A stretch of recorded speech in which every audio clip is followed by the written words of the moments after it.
Next, it does not replace any form of medical treatment. நீங்க மருந்து சாப்பிட்டாங்க நாங்க போயிட்டு மருந்து நிப்பாட்டுங்க நீங்க சொல்லக்கூடாது. நீங்க டாக்டர் இல்ல. டாக்டர் வந்து சார் 4 வருஷம் கஷ்டப்பட்டு படிச்சிருக்காங்க. இந்த ஒரு 4 வருஷம் 5 வருஷம் மேடம் 5 வருஷம் எவ்வளவு கஷ்டப்பட்டு படிச்சிருக்காங்க. சரிங்களா? இவ வந்து அவங்களுக்கு ஒண்ணு உடலை பத்தி இன்னும் நல்லா தெரியும். நம்ம வந்து கிட்னி எங்க இருக்காது அவங்களுக்கு அதுக்கு மேல தெரியும். நீங்க வந்து மருந்து டிஸ்டர்ப் பண்ணக்கூடாது. நீங்க ஹீல் பண்ண அவங்க நல்லா ஆவாவே அவங்களே வந்து மருந்து நிப்பாட்டிடுவாங்க. நீங்களே போய் சொல்லக்கூடாது மருந்து நிப்பாட்டாது. இப்ப வந்து சார் உங்க தலை வலிக்குது சார் எங்க பல்லுவலி உள்ளவரு எப்படி யாரு பல்லுவலி ஓகே மருந்து சாப்பிடணுமா you decide I can say that நான் சொல்ல மருந்து நிப்பாட்டு சொல்லக்கூடாது சார் அவரு இஷ்டம் பல்லுவலி ஏன் மருந்து சாப்பிடுறீங்க நோ நீட் அந்த மாதிரி so it does not replace any form of medical.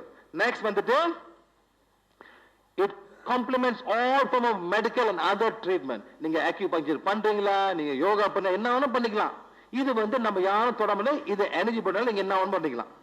it does not it complements. இங்க வந்து நீங்க என்ன சொல்ல அது இன்னும் கொஞ்சம் கூட பவர் கொடுக்கும் அதுங்களுக்கு.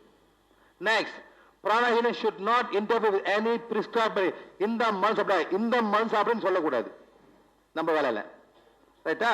நெக்ஸ்ட் வந்து we are not doctors.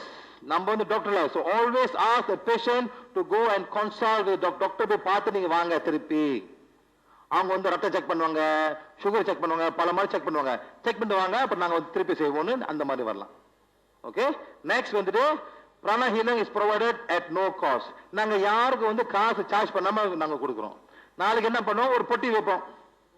அந்த பொட்டி டொனேஷன் பாக்ஸ் மாதிரி நீங்க என்ன வேணுமோ நீங்க போட்டுக்கலாம். அதை வச்சு தான் நாங்க இதெல்லாம் கவர் பண்ணுவோம். மிச்ச காசு வந்து I will put. This how it works. எங்க குறைபாடுவோம் நாங்க போடுவோம். கூட இருந்துச்சுன்னா அவங்க வச்சு அடுத்த கிளாஸ்க்கு அவங்க பாய்ப்பாங்க அவ்வளவுதான். சரிங்களா?